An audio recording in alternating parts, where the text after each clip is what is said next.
bugungi ishlarimiz bilan tushuntirib o'tadigan bo'lsak, Chery Tiggo 8 bu. Ya'ni bu GDI MPI motor bo'ladi. 7larda bu 8dan boshlab GDI bo'lib chiqqan. Bu ham sizlar uchun bir ma'lumot. GDI bilan MPIda farsunkani benzin sepishida farqi bo'ladi. Ya'ni bittasi MPI kollektordan havo bilan aralashib benzin yoqilsa, GDIda bo'ladigan bo'lsa, porshunni ustiga primoy benzin sepib beradi. O'shanisida farq bo'ladi.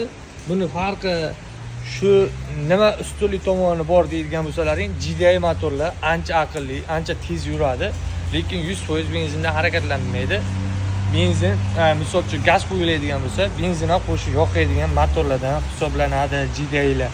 Agar MPI bo'ladigan bo'lsa, toza gazda harakatlansangiz bo'ladi. Bunda hozirgi holat mashinamiz akamizlarda benzinda ham, gazda ham qaltirash holati bilan olib kelganlar. Buni biz atidu diagnostika qilganimizda ikkita silindrda muammo borligini aniqladik diagnostikada. Keyin ikkita silindrni yechganimizda ko'rib turibsizlarki, masala nima bo'lgan? Switchani ustidagi o'zi asl holat o'zi switch endi bunisi yonidagi bilan solishtiradigan bo'lsak, mana switchani tepa qismidagi yirib o'zi mashina porshunni ustiga tushgan. Endi bu hozir o'zini switchasi emas, bu enjika switcha qo'yilgan. Enjika switchalar bu mashinalarga maza qilmaydi. Ya'ni Cherylarga enjika switcha maza qilmaydi. Shuni bilib qo'yinglar. O'zini switchasidan qo'ygan ma'qulroq.